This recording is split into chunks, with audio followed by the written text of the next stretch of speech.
Hey, beautiful souls, how you doing? It's Gina here. Welcome to Spiritual G Spot. As I mentioned, I'm so very excited. This is going to be a juicy one.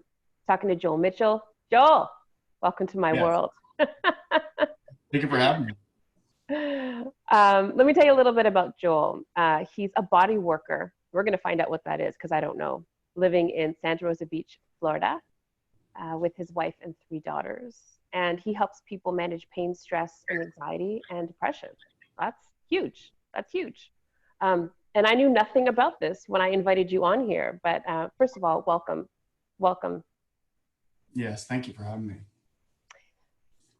So I know you don't know anything about me and my world, but I'll explain to my tribe and you why I was so excited to invite you. And this was months ago, and I know that you're a really busy dude. You had a viral video, which I shared in my groups. And now, because of the incredible circumstances, we had a little bit of time and space to connect. So I'm very grateful. Um, the video, let's start with the video. There's a video of you and your daughter. Is it Piper? Piper, yeah, yeah. Yeah. That went viral a couple of months ago. I think it was the end of last year, and it came across my feed and it rocked me. And I shared it in my groups, and we had a lot of conversation. But and of course, my people know this, but you don't know this, Joel. That the reason I was so struck by that, I didn't watch it at first through the eyes of a parent, although I am a parent.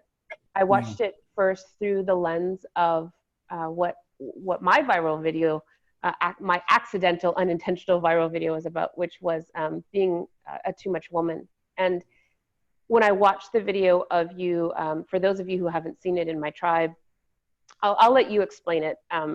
But from my lens, I watched it as a girl, a human having an experience of never being validated for my too much emotion. I was told I was too sensitive, too emotional, too dramatic. And my whole life, I had morphed and dimmed and bottled that up, believing it was wrong. It was something that I had to fix. I had to toughen up. I had to change the essence of who I was because it was wrong. And so coming to a place now where I'm celebrating what I call my too muchness, watching that video was so validating for me. So that's why I reached out to you. Tell us a little bit about that video, what happened, or anything else you wanna start with. Okay, yeah, right on. Yeah, thank you. And sorry it took so long for me to get back to you on that. That was a crazy time. But yeah, I would say Piper, leading into that video, about 10 days prior, she had been sick. It was coming out of both ends. She was just really, really stripped down. And we had done some holiday travel, and it was just really rough on all of us. And we had given her a lot more screen time on the phone, more ways to kind of numb what she was feeling while we were in the car just so we could survive the damn trip. And she was just getting more and more, just having little more fits about silly little things. And you could tell she was having a hard time regulating her emotions. And so it had been kind of building up for, I would say, about 2 weeks prior to that. And I happened to be home, I happened to have some time. And when she started going for it, and I don't even know the reason why she popped off to begin with. It was just like, okay. And as she started going, it was like, okay, this is like the big one. If we let her have it, this could be like the big one for her. So I was like, all right, everybody clear the room. We went to our spot at the end of the hall, and I just started letting her go for it. And as it kept going, it was like, whoa, this could be really eventful. So I filmed it, as I kind of do with a lot of those things. A lot of human experiences, especially my own. I used to filming it, but just in case, I filmed it, set up the camera down the hall a little bit, not forward facing, so she couldn't see herself, because she was used to selfies at that point, but just kind of hidden behind the door a little bit with the camera facing out. And then she just kept going. And the original video was 34 minutes, and she had about a 10-minute head start. So the total fit time on that was about 45 minutes, which is really a typical healing experience when you decide to dive deep, right? And you let go and you dive in. It usually lands somewhere around 45 minutes when you're having an emotional release of some kind. And if you decide to go a little deeper, or you get kind of a second wind and you're still feeling safe around 45 minutes, then it jumps to like the 75-minute mark. But she landed somewhere in that 45-minute range.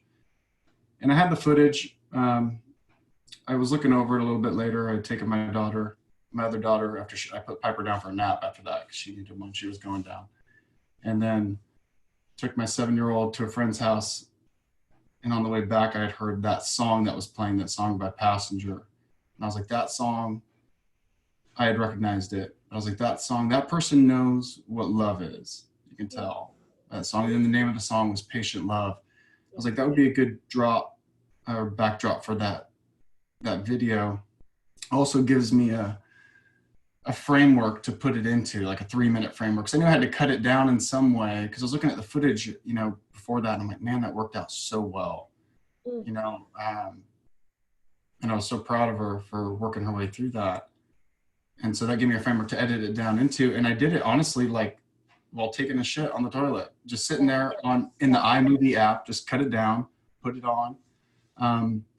Try to edit out as much of, or try to keep in her transitions from one place to another, and just try to capture the essence of it. Yeah. It was just a quick little, you know, creative process that turned into something really beautiful. So, and that holding space that I was doing for was not much different for me than what I do for clients or what I've done in, you know, other ceremonies and healing experiences and seminars of just holding space. That's what I do. So I just passed that same courtesy on to my daughter as far as detaching. So a lot of parents that were seeing it kind of felt a lot of, you know, guilt mixed with so many other things like what you experienced too. People experienced it in so many different ways. Some people saw it as father and son. Some people saw it as autistic child and father. People saw it all kinds of ways, but it touched people in so many interesting ways, and so grateful for that, you know.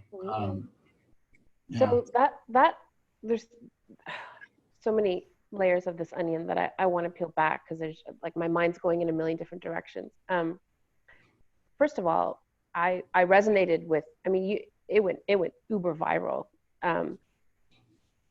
I having looked at now your work, I didn't at the time.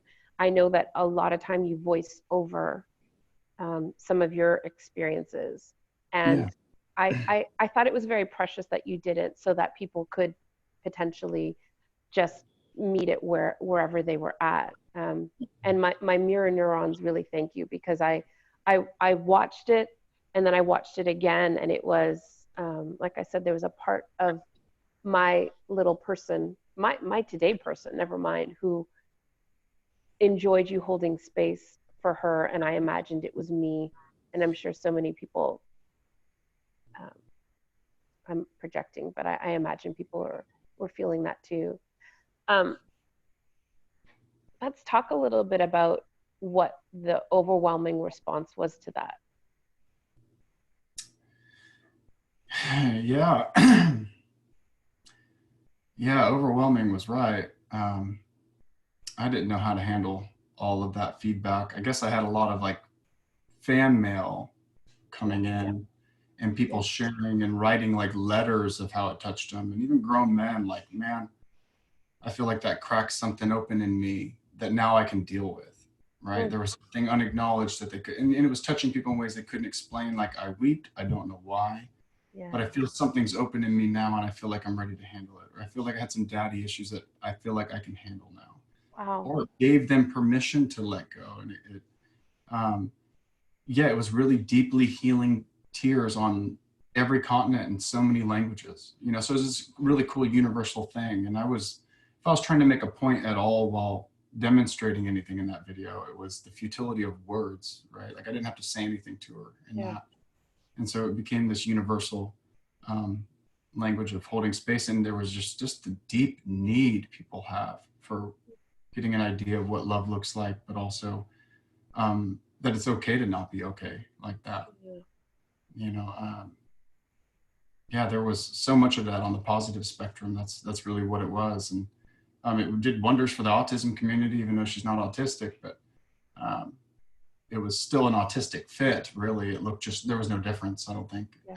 That's not a normal for her. That was the one-time thing, and she's been great ever since. I haven't had to do that for her ever since then. And that in that video was a lot of her recent problems, but a lot of that stuff she was digging out was older than a couple weeks. A lot of it was much more pent up, a lot deeper wounds of whatever she's carrying ancestrally, carrying wounds Yeah, from the yeah. mother, the I father. want to talk about all of that. I want to talk about all of that. I guess I personally, and maybe this is a little bit just selfish on my part, Go for it. having, I'm just curious about the piece of how you managed the viral experience, because my experience 2 years ago was unintentional or unplanned as well.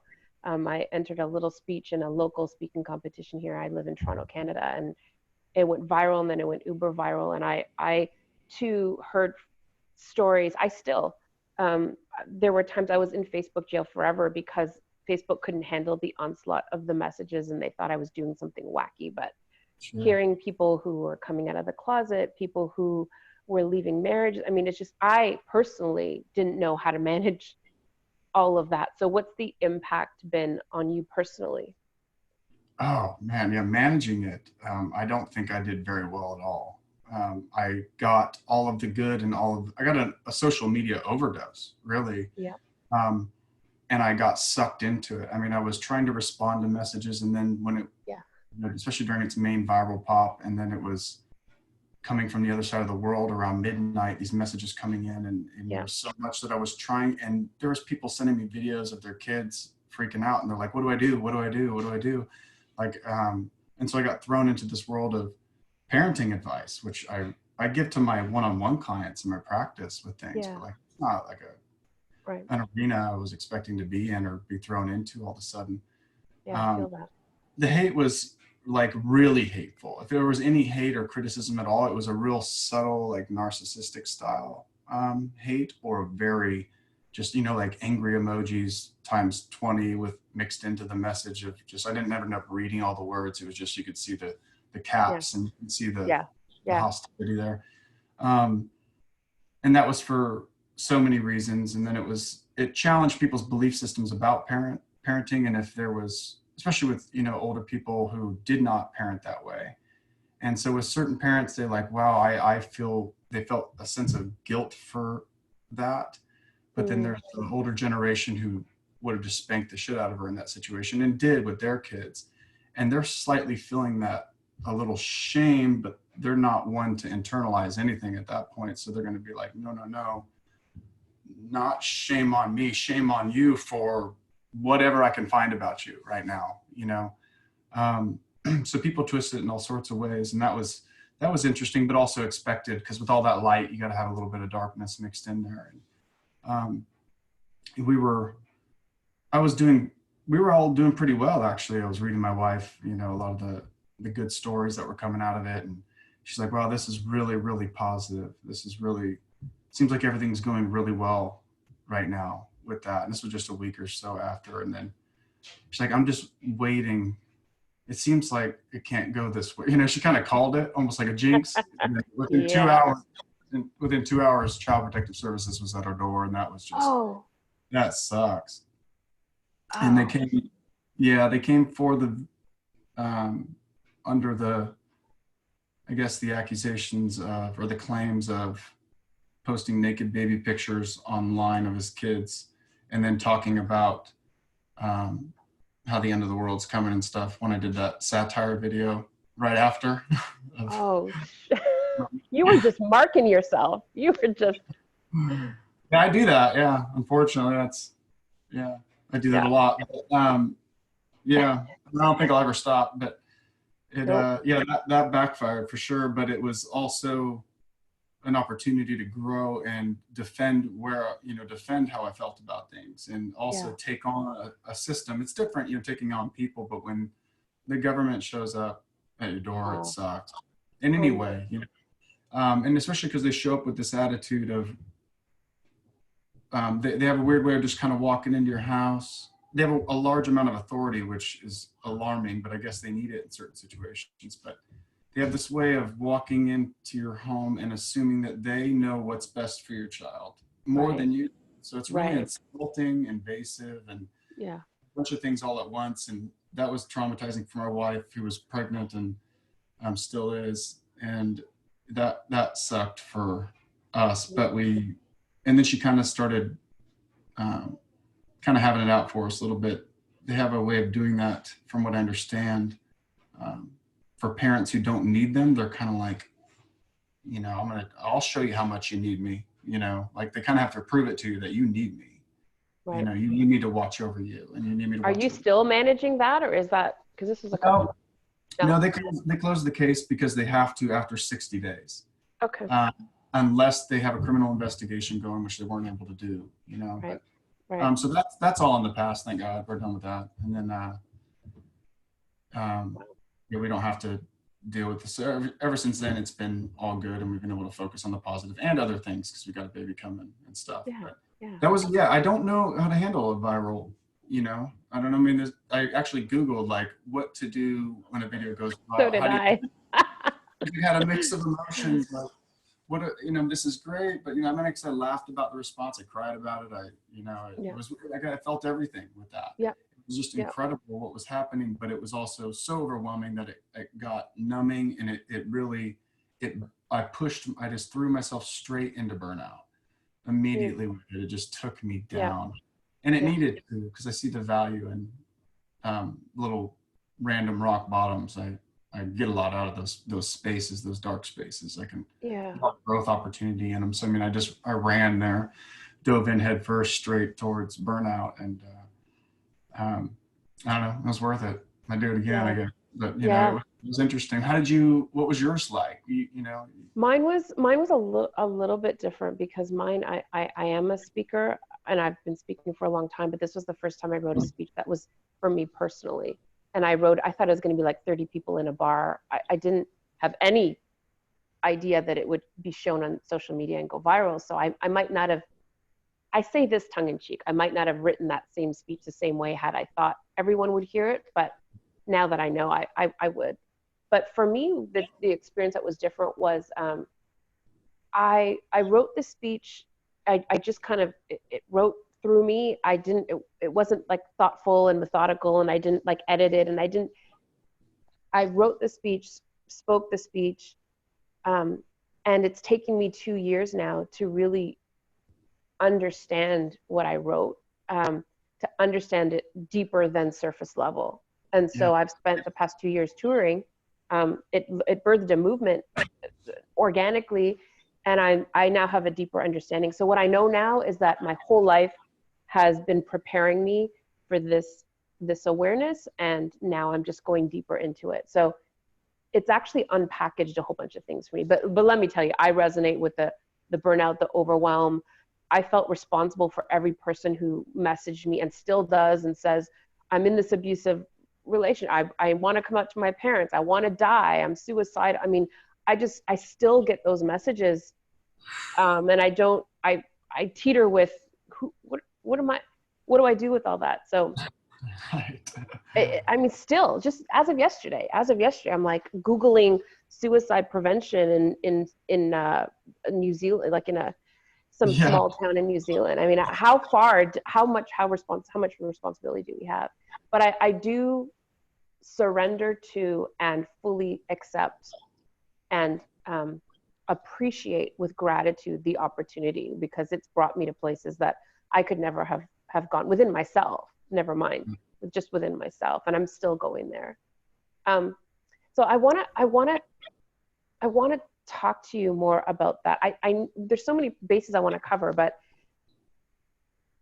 let's talk about what we're going through. Like let's make it relevant to right now, what everyone's going through with this pandemic. And let's like build a bridge, because the video suggests that it holds a space for whatever we're feeling being okay. And I write often because I identify part of my too muchness. I keep forgetting that you don't know what I do. So part of my too muchness is that I have been told my whole life I'm too emotional, too sensitive, too dramatic, that there's something wrong with the feeling. So my family would always make fun or eggshells, walk on eggshells around me, because I would always go there and I felt things very deeply. I understand now that is a sacred gift, and part of helps me do the work that I do and show up the way that I show up. However, the messaging that I get around that, even currently, is that people are afraid to go there. It's like, how can I go there in a way that is okay? So we're all dealing with this shit going on globally. How do we trust? How do we navigate the feelings, and how do we trust that we can handle them? Yeah, I know that's good. a big question, but I know you can handle it. Go for Yeah, it. yeah, thanks. Yeah, I appreciate you putting it in. Yeah, how do you trust it? The trusting your body to let go into those emotions usually comes with some panic cycles prior to the release, right? You can feel like you're gonna, like, I know if I'm about to sob in a deep way, which is rare that I can pull it off, my mind will do so many things to avoid it. That's really Yes. tricky, and I'm barely aware of it, so it's Yes. hard to catch. But I know when I have a flood of tears coming out from my root, like deep in my pelvic floor, and it's starting to bubble up, and I'm about to have a really, really cleansing cry for whatever reason. Um, I feel like I'm about to die. Like I literally, Yes. am I dying? And what the hell is going on? You know, because Right. Right. it's an ego death more than anything else. But Yeah. how can you trust? Yeah, yeah. I'm gonna have to unpack that for a little bit. Maybe write it, but I'll see what I can do right now. Um, I mean, think about all the other things you trust your body to do. You trust your body to breathe while you're asleep. You trust your heart to beat. There's certain things that'll happen that you don't need to worry about so much. But you can trust a baby to freak out and cry and not die. You can trust those things. But I mean, if there's a lot of trauma layers and stuff, it starts becoming really, really scary. And Yeah. panic attacks feel like you are gonna die, and Yeah. that anxiety that crushes your chest and right before any big releases of any kind. Um, it's there's a faith element there that you can't escape, to trust that you're gonna be okay, letting this out, feeling it for what it is. But what really gets in the way of that is the self-judgment that starts coming up the moment you start feeling any certain way. You start getting the parents' voices, you start getting your own internal dialogue that's maybe destructive for feeling anything in your Right. body. Right. um, I don't need to feel, I shouldn't feel this way. No, I shouldn't be feeling this way. What am I doing? Grow up. What the hell? All those Get it things. All those together. things you Yeah. described. Yeah, get it together, pull yourself together, which is necessary to do at some point.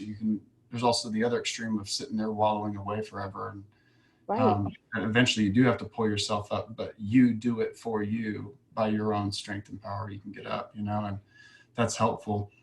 Um, yeah. So let's talk about that, because an interesting awareness for me when I consciously started to allow myself to go there. I mean, I had to unpack years of tucking it away, dimming it down, putting it, playing safe, like just surface, just swallowing it. I talk about the fact that for years I had chronic sore throats and infections, and I know it's because I fucking swallowed that energy time Yeah. and again. I know it. I will, put my stake in the ground, because once I started to un allow myself to unpack and to express that thing, the sore throat stopped. It wasn't coincidental. And so what was interesting though is it came in layers, Joel. Like for me, I started to allow myself to maybe cry, like the Yeah. cute little cry, like the, Right. Right. but not the snot dripping, ugly, nasty, Yeah. toilet bowl, pubic hair on the floor cry, just Yeah. The good shit. Yeah. cute one, right? And then stop. Or I remember going when I started therapy, the first time I started therapy, like just a couple of years ago, coincidentally, it was right before I went viral. The timing was perfect. And my therapist said, well, when's the last time, like, I can see that you can kind of cry really cute. It's really cute, Gina. She said it not so, but she said, when's the last time you raged? I was like, Yeah. oh, no, no, no, no, we don't do rage. Like rage is, Right. I can cute cry, but rage is like the next level. So it's almost like we put like a cap. Like I can go so far. Like I'm thinking of your daughter's video, like the video, like, okay, cry a little bit. Like I know I have a 13-year-old daughter and a 15-year-old son. My 13-year-old daughter has always been, I've always created containers intentionally for her to feel how she wants to feel. But I noticed that even I put like the little limit. Like I would say to her, you know, is this from 1 to 10? Is this a 1 or is this a 10? Like you're acting like it's a 10 when it's really like a freaking 3. Like you're like thinking I was being helpful. Like let's monitor. Are you overreacting here? It's just a freaking lost sock or t-shirt. So even I, in my good intention, put limits. So we limit. Like, okay, so I just want to throw this to you. Let's talk about you know, how we kind of say enough. And when is it right to say enough? Like, Gina, get off the frickin' floor. It's time to cook dinner. Pull yourself together. And when do we know that it's enough? Yeah, good question. When you're spinning in circles and you're unable to go any deeper due to a lack of strength or, you know, anything else, it's exhausting to let it all out too. So usually there's a bottom that you find somewhere, but if you're crying and or raging and it's not going anywhere, you've reached a layer that you're not uncovering anything new. Now you're spinning in circles. Crying, a deep, deep cries and a deep sob is maybe 5-10 minutes before you should hit the bottom of that and work your way into like a laughter, hysteria, bliss state. Before maybe finding another layer of tears. But if you're stuck on one, which I don't think there's any bottom to the laugh, cry cycle and laugh, cry, scream cycle. It seems like that just can go on until you're like, all right, I'm going to go live my life. But at that bottom is, usually if you're getting stuck in a pattern, that's probably enough for that day or for that time. Going a little deeper is tough. And what I've done in more extreme therapies when people are letting go and they're going for it, when you hit that bottom and you're stuck kind of crying and you're not getting anywhere and you're wallowing away and it's, you haven't moved on to a different emotional layer of any kind or on a different emotional spectrum at all. You just pick up the breath, just close your eyes and that's where, you know, breath work comes in. And then that will strip down your psychological boundaries that are in the way to allow you to go a little deeper. But that's really hardcore stuff, but it's fun. And it's really, you know, it's amazing to do, but that's a way of working past it. But how do you know, like with your question? And it's, if you're in the same spot for more than 10, 15 minutes, 20 minutes. So contrast that with what you said in the opening about like when you watched your daughter, you said it went on for about 45 or ish minutes. Yeah. What, I'm thinking like if I was a parent watching that for like you were so relaxed, it appeared. Sure. Your energy was so grounded, like the agitate, like the feeling of like, 45, it just feels so long. So talk to me a little bit about the time factor. Yeah. I would say it got a little annoying around the 15-20 minute mark, you know. I mean, it was, but I could, but that's interesting to me to watch her go. And so it was like, oh, go. But at the same time, I had an irritation there of like, I don't really want to be doing this right now. You know, I'd rather be doing something else, but that's my own problem, right? Because there was really nothing better in the world at that moment or more productive or more meaningful that I could have been doing than that right there. I was just trying to get over myself a little bit, you know, and it's also hard to watch when it's your own kid versus, you know, but I'm good at detaching enough to where I can see it and look at it with curiosity and really watch it. And but it's hard. It's hard treating my kids and like it's hard for me to do for my kids what I do for clients. Yeah. Give us a tip or two around that. That would be great. Give us a tip or two around witnessing someone, whether it's a child or partner or in distress. Because I think that's what it is. I mean, of course that's what it is. We're watching someone and we're saying, there, it's okay. Don't cry. It's not that bad. Let me fix it. Want some ice cream? You know, like look at the bird. You know, doing all of the things that we can do, but it's because we're so uncomfortable with their pain. So what do you suggest? Where can we start with? Because I just loved the energy of how I didn't pick up that you were annoyed at all. Maybe you edited that shit out, but I was more critical of it. Yeah. Give us something, Joel. Like in that moment, what like, is it a breath? Is it a thought? Are you doing self-talk? What are you doing in that moment to detach? Extending exhales for sure. That's a more practical piece of physiological advice, especially if you are being so overwhelmed. I've been there. Like I've screamed, I've raged, so I'm not triggered by it so much. But for those who are, and parents who are triggered by it, you can still stand your ground by, you know, really long, low or slow exhales, and that can keep your, you know, blood pressure down and keep your nervous system calm enough to where you can actually stand being there. Also, as far as like a perspective shift, it would help if you, and it takes some humility, but realize that you don't know what they're going through, and you don't know what the hell's going on, and you don't know what the hell you're doing. You know, it helps to know that.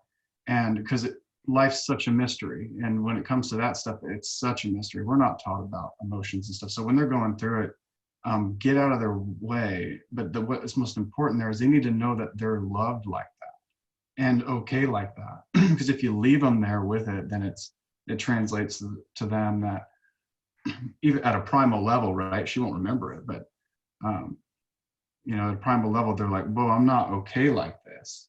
Whoa, Yeah. you know, oh, I'm not loved like this. Okay, then therefore it's not okay for me to feel this way. Yeah.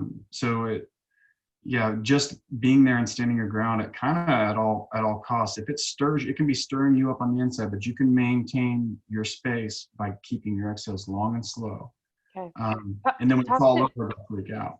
yeah, I love this. I just want to stay with this for a moment and just explore this a little bit, because I know for me and my mother, who was an incredible, in, intentional, don't want to dismiss. She did the best with what she knew, and she says to me now, I didn't know what to do with you. Like, I was so triggered. I didn't know how to handle. I didn't have the wherewithal. She was a single parent for a long time. She's like, what the fuck? So she Yeah. would say, go to your room. I cannot. Just go to your room and come down when you fix this shit. And Yeah. so the messaging was, as you are, this is unacceptable, wrong, intolerable. I can't witness it. Go there and fix it and come back when you're right again. And so just the mere presence. So let's talk about holding space. So just the staying there, and you don't even have to be touching, holding. I think about my daughter. She's 13 years old now, and I understand now that she doesn't even want to be touched. Like, don't even Right. touch me. Yeah. But sometimes just being there, just Yes. sitting and witnessing. What is it about the witnessing? So tell us how we hold space appropriate. Give us some tips on that. Yeah, I've thought a lot about that as I've learned to hold space for myself without the observer. But I mean, there's a sense of safety, and really, it's not feeling alone in those moments. It's such a weird, lonely space going in like that, and to not feel alone is, and the human connection factor, or at least having it available. Um, and there's something about it that translates to us if someone's just there, that it's okay for me to feel this way right now, right? Because no one's leaving. You're accepted like that because no one's walking away from you, and you're not being left alone to deal with it. And I think there are things that in certain situations, especially with kids, where if they've got all the self-regulation techniques down and they're having a moment and they're just projecting everything back out at you, it's like, no, you need to learn how to deal with that on your own, and then come back and we'll talk about it. Go get it out of your system, handle that on your own, because now you're in a place where you're just projecting it outward at me, and that's not cool, you know. That's like if they're like hitting, Yeah, kicking. Okay. Okay. screaming at you right in your face. I mean, you can get really crazy and shamanic with your kid if you want, and start mirroring them back, and that's risky and psychologically risky and stuff. But Okay. so I don't recommend that. But really, there's certain ages where you don't. But for everyone and friends, and especially right now during everything we're going through, people need to be able to sit with people, and it's such a simple thing. And the best it's so simple, that's why it seems so complex, and it's hard for us to break down, because it is a lot of unlearning. All the stuff we're talking about is an unlearning process, right? Absolutely. There's and I was at like this doula training. Well, actually, it was more of a midwife training, and I was talking with some labor and delivery nurses, and they were really overcomplicating this idea of holding space when, what if she starts freaking out? What if the mom's freaking out and starts going through all these things? And I was just like, there's a children's book called The Rabbit Listened. Just read that. Like it's called The Rabbit Listened, and it breaks down holding space so simply, and also gives examples of what holding space does not look like from people, and boundaries. There's so much tied into that simple children's book, of just being there. And then ultimately what comes of that, holding space allows them to feel whatever they need to feel without judgment. So it's the lack of judgment factor. Now, if you got somebody with you you can sense the judgment, it's tough. If you're holding space for somebody and you are in a place of judging them, just don't open your mouth, and it may appear as if you're not. But we're all making our little judgments about it in the moment and stuff. But just trying and being there for people and sitting with people and letting them talk. But we got to break that habit of trying to fix people. Yeah. And I learned that when I got recruited I got asked to come down to some Vision Quest in South Florida. And I didn't know what I was getting into, but I had put my table in this little room, and it was a Vision Quest, so people were going pretty deep and self-exploratory there already, so they kind of had a head start. But I didn't know that none of them spoke like a lick of English at all. Like, they were all from like Colombia. I mean, there were so many different languages, but like I would say when they'd walk in, I'd be like, go ahead and lay down on the table. And I'd gesture, lay down on the table, and they're like, what? So they didn't know what. Oh, wow. It was that much. They knew nothing. And so we just got to work. So I just demonstrate, and then we just started working with them. And I don't know what expectation their little guru was giving them at the time, because there was this guru guy, of course, with this whole deal. And he kept trying to get me to join his little thing, but I was like, that's not what I'm here for. But anyways, whatever expectations he gave them were obviously good enough to where they were all, they all cracked open real easy, right? Like, they all started, like, they were dealing with things, and they responded to gentle, loving touch, which is my approach, especially if I'm working with like trauma or anything like that. My hands-on approach with body work, I know you want an explanation for that. Body work to me is it's a manual therapy, because I'm a massage therapist at my roots. It's a hands-on therapy that can be done by anyone who's licensed to touch, occupational therapists, chiropractors, anyone. You're working with soft tissue, more specifically the connective tissue of the fascia, but you're working with it in a way that acknowledges, you're working with the body in a way that acknowledges the mind. It's tied right into it, right? So it's funny because I wrote a post, I think it was around Christmas time, about going for a massage. And it was the first time I had a male massage therapist. Is that the correct term? I don't even know. I'm careful now. Yeah, male massage therapist. Yeah. And I was like, it was sprung on me because something had mixed up, and I was like, oh, okay, I'm cool with a male massage therapist, except I said to him, can we just like focus on waist up, because I just didn't feel comfortable. And as soon as I said it, something in me was like, so I said, you know what, never mind, let's work the whole body. And I cried, like, I'm talking snotty, ugly, nasty, body convulsion crying when he was working on my lower body, because nobody goes there. Not even women, female. And I don't know why I put myself in that situation, except the highest part of myself wanted it. And it was I don't know if it's even close to what you're talking about, but that was, when I say life changing, like I could, and there were no words spoken. It wasn't even, are you okay? Like he could intuit that I was, and I just said thank you at the end. But there's something very deep in the cellular tissue that knows and remembers and wants to be witnessed, healed, I don't know, felt. Yeah. Is that something like what you're talking about? Yeah, it's exactly it. I mean, it doesn't really matter what he was doing. But obviously he had clean intentions, because that frequency reached you, I think. Yeah, it did. I had my spidey senses up. So I saw him, and that's why I changed my mind. That's why I changed Yes. my Yes. Yeah. You can look in his eye, you get a good read on him real quick, feel the vibe. And then, yeah, that's all it takes. Clean intentions. And I email. can say that, because I graduated when I was 21 and I was, I had to really get a handle on working on females. But I was more clinical about it. So I didn't have the spa relaxation, Right. strip totally naked kind of thing. But at the same time, was dealing with crazy temptation, like Yeah. trying to get perverted thoughts out of my head. And it took a Right. long time to slay that beast, Yeah. Yeah. and for Yeah. male massage therapists, they get busted all the time doing things they shouldn't do because the temptation, they just can't Yeah. withstand. Yeah. He obviously had clean intentions. You picked up on it, and he was there for you. And the touch doesn't really matter at that point. But I guess there is a way of touching it. He obviously wasn't throwing too deep. It wasn't being forceful about any strokes he was doing or anything like that.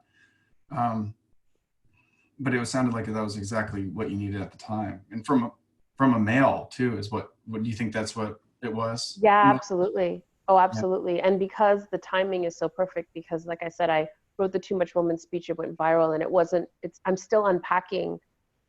It's only a 5-minute speech, but I'm still unpacking the wounds in it. Like I didn't understand, part of my too muchness is, as a speaker, I always showed up very professional looking, manly looking, blazer suit. I'd pull my hair back. There's no feminine sexual quality whatsoever, because that was unprofessional, unacceptable.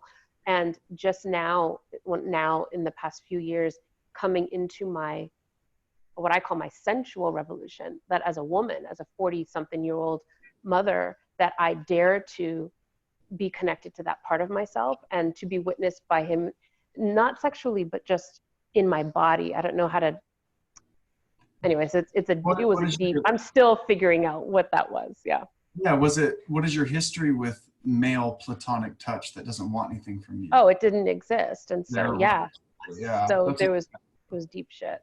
Yeah, for sure. That's I had a series of clients come in, none of which knew each other, but they all came in within a 6-week period of time, and they were all recently sexually abused, raped. It was a full-blown rape for all three. And they didn't know each other, but they came in, and I found it interesting that they came in through people who were like, you can definitely trust him and it's okay. People that they trusted came in, but either way, they're going to lay down on a table in a darkly lit room in a downward power position on a table, while a man stands over them, and energetically I'm imposing myself upon them. I'm pushing down physically everything. And I didn't really do anything special, I guess. There was no tricks for that. I didn't know what they went through. Two of them, one gave me a heads up, so that helped. And then the other two didn't.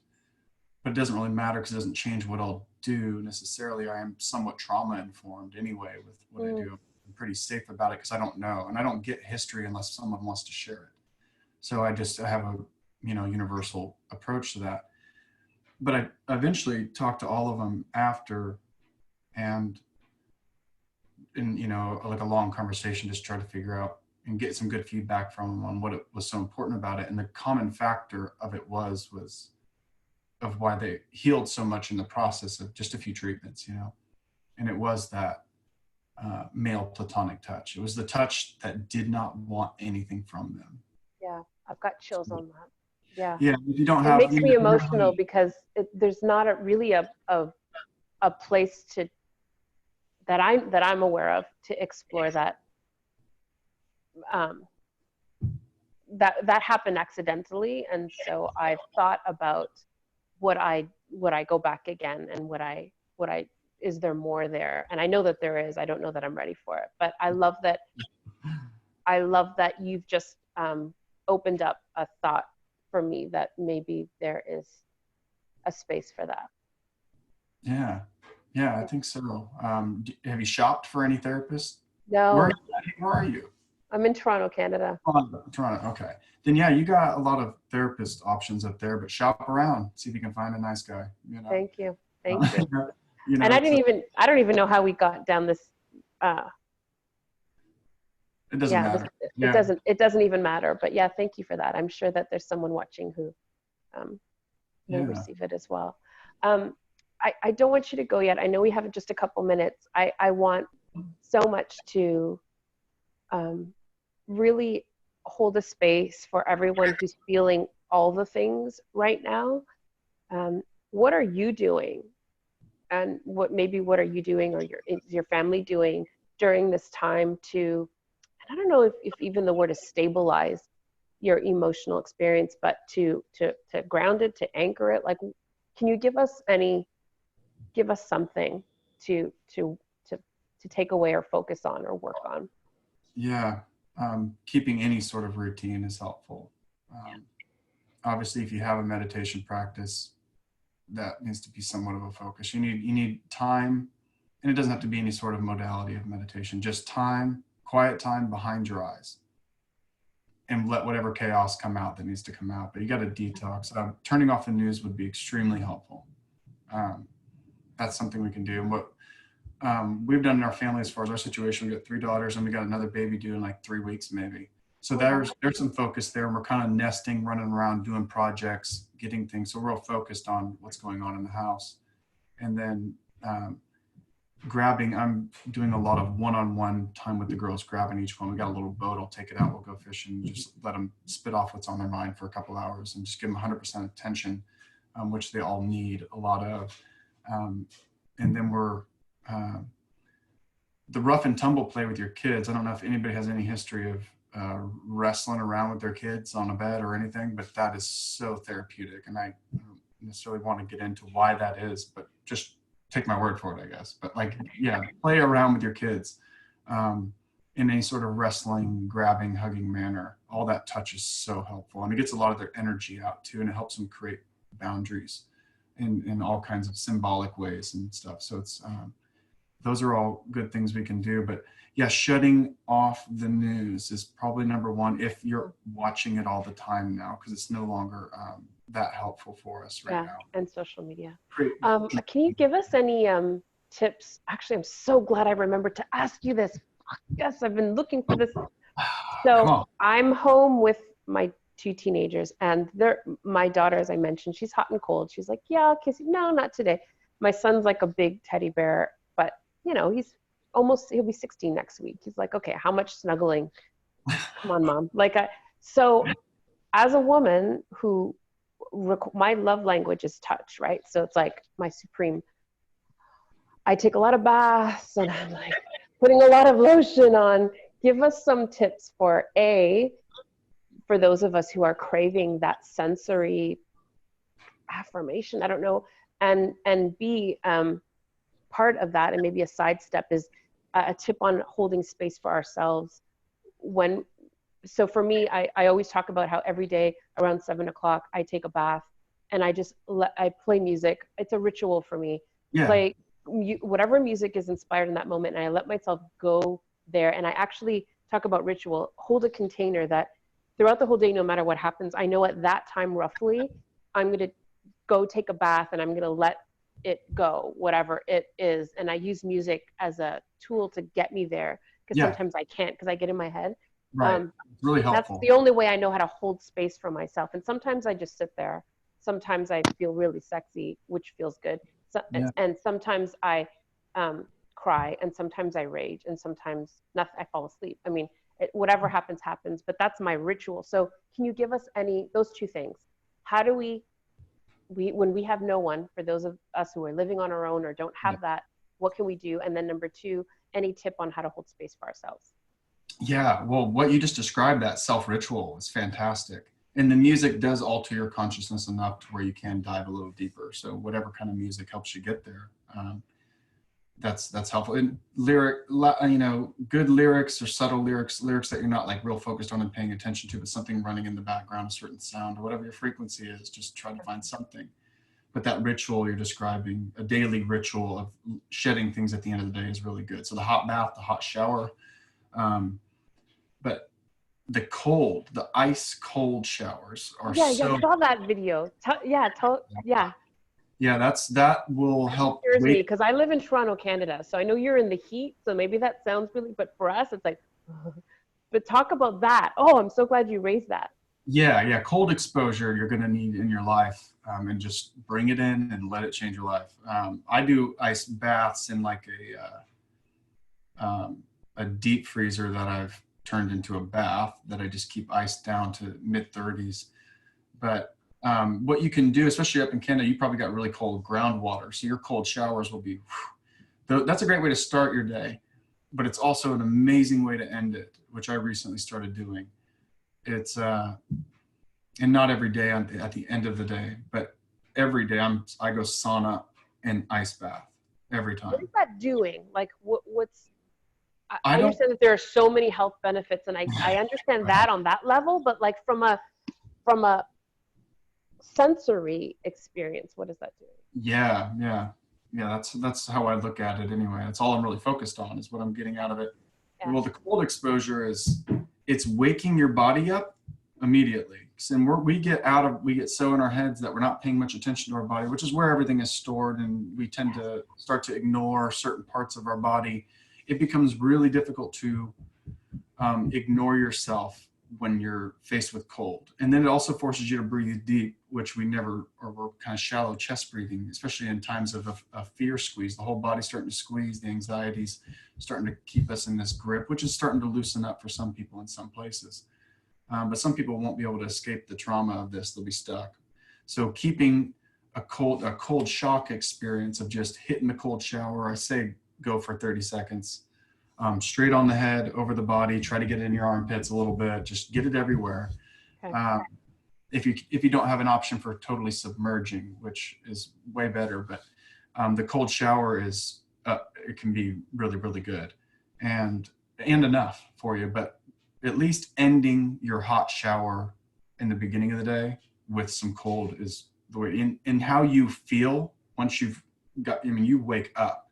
You really wake up. You can go from being depressed, brain fog, feeling like total shit, to feeling happy and great within 2 or 3 minutes and feeling awesome, optimistic, and energized if you're just willing to suffer for a minute. Yeah, you know, so it's worth that.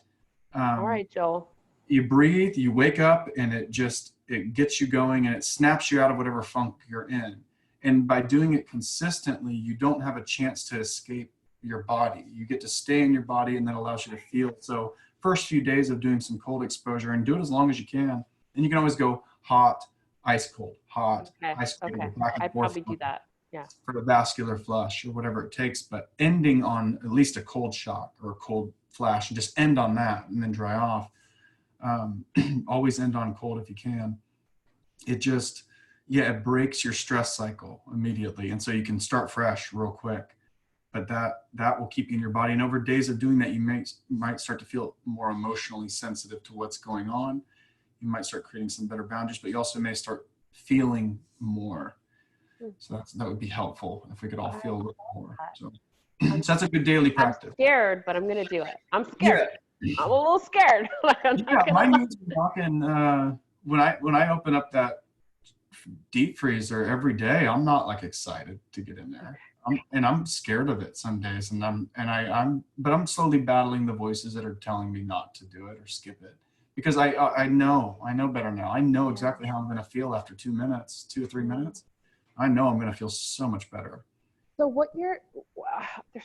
there's so many things, but I know our time is up. What you're saying, I just want to paraphrase, is it helps us to connect with our bodies, which we're so disassociated from. Like, we live with a neck up experience. So it helps us really ground into our bodies, which we want to do so that we can be really present, like, and feel the stuff. We don't want to go over it, under it, around it. We want to, like, that's the whole life. That is the life experience, is to be present in our bodies. We're avoiding it. We're doing everything we can. So this is one way, and I love it.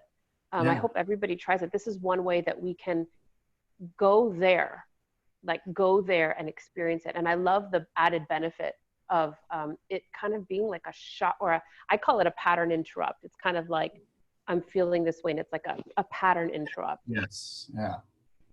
And it forces you into the moment, in your body, in the immediate moment, which you may spend most of your day outside of. So when you're in the cold, you're there. It's very hard to escape. You can't think about like what's going to go on tomorrow, what you saw in the news. You're like Yeah, you're in survival mode, which is good because we're not doing hard enough things anymore. We're not doing very challenging things. So if you can do one thing that really sucks per day, you know, you'll feel a lot better, and you'll feel accomplished too. But you will, Yeah. I mean, mentally, you know, psychophysiologically, you're going to be feeling much better and a little bit more on top of your game too. And you may even become slightly addicted to it. And I don't have a problem with people doing that at all. It'd be nice if you didn't have to take 20 cold showers a day to maintain a good mood, but like whatever the hell it takes, you know, for some people right now. But it's, Yeah.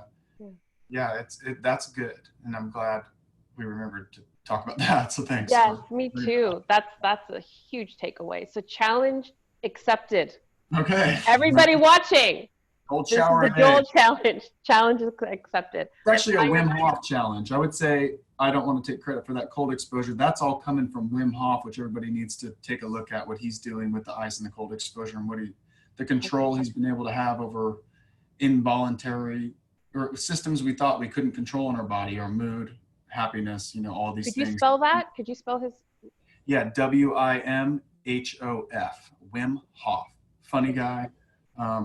Just turned 61, but he set all kinds of world records. He's submerged himself in ice for, you know, over an hour without his body temperature ever going down. So, I mean, he's learned to control some things, and everybody can do it too. The breath work he ties into it.